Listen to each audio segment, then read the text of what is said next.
Welcome back to ELS Gaming, and today we are taking over as the new Crystal Palace manager in a new career mode.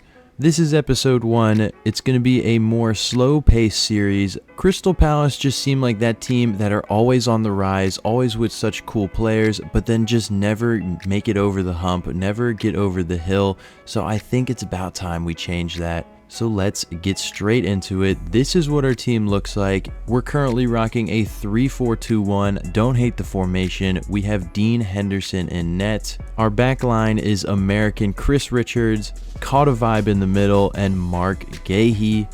We got Munoz out wide, Larma and Wharton in the middle, Tyreek Mitchell on the left, Sar, Mateta, and Eze. The bench also has some decent talent, but most of them are at their peak already, and the young players are super low in overall. And for season 1, we have a starting budget of $70 million to work with. That's pretty solid. We should be able to make some signings.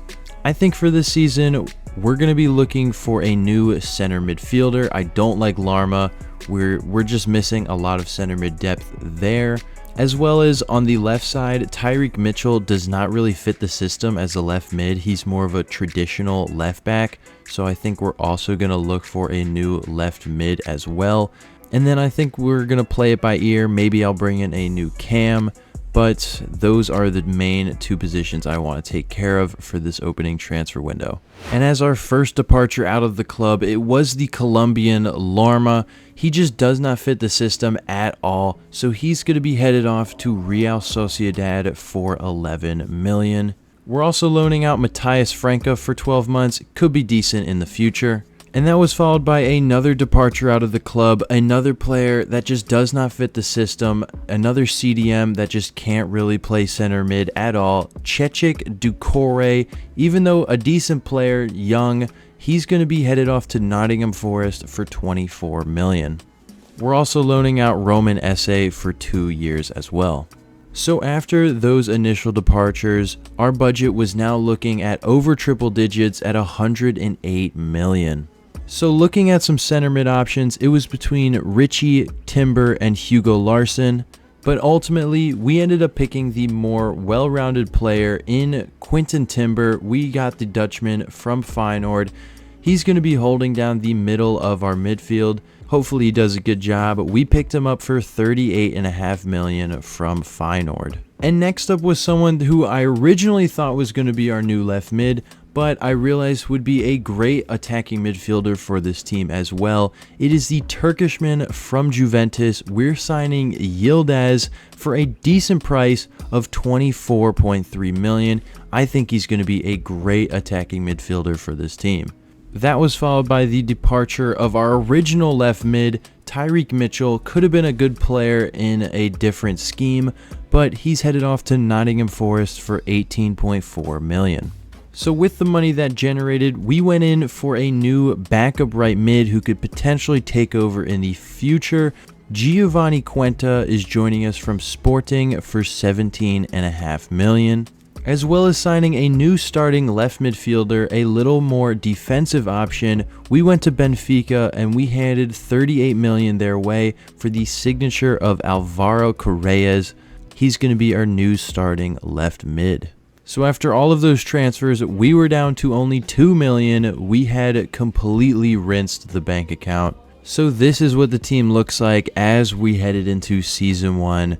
I think we did a good job on the upgrades. I like the youth we got going on in this team. Just hopefully we have enough experience to get us through this season and hopefully grow a little bit and do well. Our goal for this season is any sort of UEFA competition, whether that's Europa League, Conference League, Champions League even. That's what we're after. We need some competition for next season. And next up, we had our Premier League debut. It was against Brentford. Every match that I'm going to be playing this season is going to be on ultimate difficulty. I really wanted to challenge myself for this Crystal Palace career mode. So as we jumped into our Premier League debut against Brentford, it took until the 24th minute for anything to happen. Quinten Timber dispossessed the Brentford defender, which found Mateta, and he slotted his shot into the bottom right corner, right past Brentford's goalie to put us up 1-0 halfway through the first half. And right before halftime, Eze found the ball just inside the box and was somehow fouled, and the referee pointed to the spot and gave a penalty for that challenge.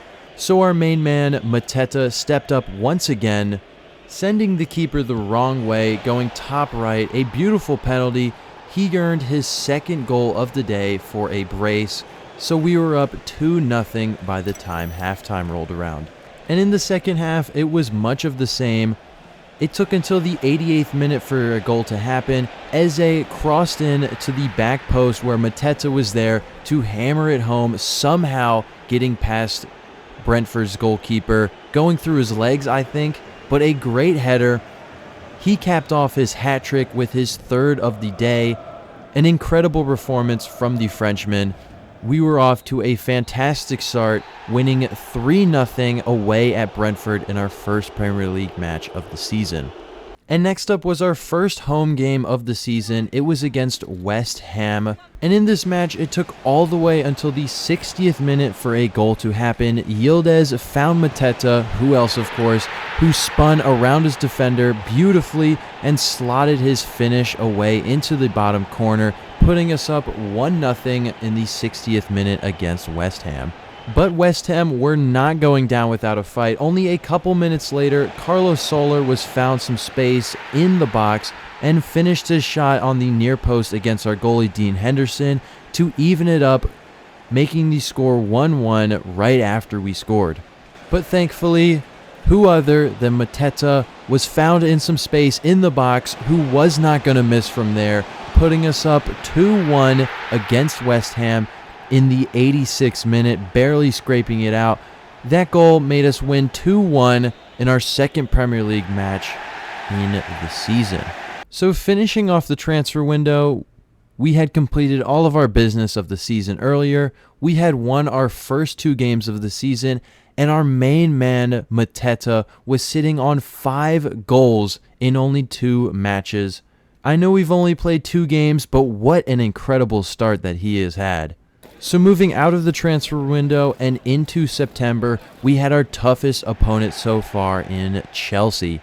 And they were proving that they were the real deal. At the very end of the first half, Cole Palmer hit a move on our defender, getting past him and finessed it with his left foot past Dean Henderson to put Chelsea up 1-0, the first time we were losing at all this season. And unfortunately, it did not end there. Nicholas Jackson found some space in the box, who was not going to miss from there. Lackluster defending, got his shot past Dean Henderson to put Chelsea up 2-0 on the day, which means that we had our first loss in the Premier League as manager of Crystal Palace. And next up, we had a match against Burnley, which we quick-simmed and comfortably won 2-0, getting 3 points from that game as well. And we also simulated our match against Manchester United, where we actually came out on top with another 2-0 victory, very solid. As well as managing to beat Man City in the Carabao Cup somehow. Pretty good start. And next up, we were up against Everton, and it did not take long for us to get on the score sheet. Only 12 minutes in, Mateta, who else, on his left foot, across net, made it into the net, putting us up 1-0 early on, a great start to this game. And that was followed up by only 8 minutes later, Mateta found Munoz through on goal, who was not going to miss from there. A low-driven shot across net put us up 2-0 very early on against Everton. But we were not done there. In the 60th minute, Adam Wharton won the ball and played Mateta through on goal, where all he had to do was place it in the bottom corner. He was not going to miss from there, putting us up 3-0 against Everton. Very nice. And later into the game, even our backup striker was getting in on the action. A chip through ball into Nemeka. He slotted it home, getting his first goal of the season and putting us up 4-0 against Everton. And we weren't even done there. Eze sweated the ball back into Nemeka, who hammered home his second of the game. Off the bench, 2 goals. You can't ask for anything better. A 5-0 triumph against Everton. An incredible performance. We really needed that coming into a hard stretch of games. And what I mean by hard, we are up against Liverpool in our next Premier League match. This is going to be a really tough opponent, and it's going to test us. Let's see what we can do.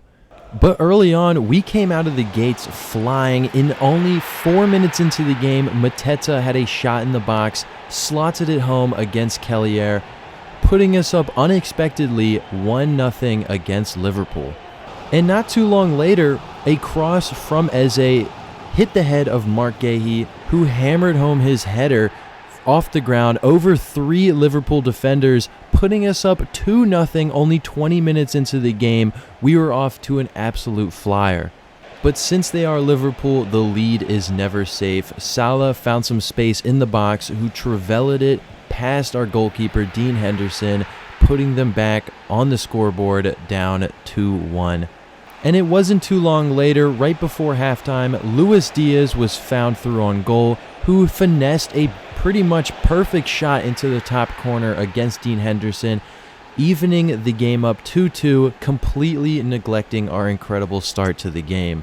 And in the second half, we were holding out so well until disaster struck. Giving away the ball in a dangerous area, Gakpo was found and he smashed it past Dean Henderson to put Liverpool up in the 90th minute, capping off an atrocious choke job from us. Even with our amazing 2-goal lead at the start, we still managed to come out with 0 points and a loss against Liverpool. So having a look at the Premier League table after 7 games, we were sitting in 5th place, Man City at the top with Newcastle, Aston Villa, and Fulham behind them. But with only 2 losses, we had a new confidence in our team. So we simulated the next few matches, and against Nottingham Forest, we ended up losing 2-1, not the result we wanted. And against Tottenham, we lost again 2-1, putting us on a 3-game losing streak. So maybe we'll have some better luck against Spurs, but no, we lost 3-0, getting absolutely battered, putting us on a 4-game losing streak. We need to turn that around. So we jumped in against our next opponent in a overperforming Fulham team, which we know was doing well. And we did not get off to a great start, as only 12 minutes into the match, our defense was just standing still and let Alex Iwobi shoot from inside the box, and he wasn't going to miss from there, so we went down 1-0 early on. And early on into the second half, a honestly well-worked goal from Fulham found Raul Jimenez. His shot hit the back of the net, putting us down 2-0. We were doing terribly. We were down against in a must-win game. And our luck, however, just did not turn around. After a lucky bounce, Raul Jimenez got the rebound and put away his second of the match, putting us down 3-0. We lost against Fulham, extending our losing streak to 5 games. We were starting to crumble after our amazing start of the season. But that is where I'm going to end off the first episode. We are currently sitting in 10th place. We slipped all the way down, and our next match is against second place Aston Villa. That should be a good one. We are currently around mid-November. We have a lot of season left to go. Hopefully we can turn this around. But thank you all so much for watching, and if you haven't already and are enjoying the video, make sure to like and subscribe down below. We're on the road to 1,000 subscribers. Let's get there by the end of the summer. But thank you all. I'll see you in episode 2. Thank you for watching. Goodbye.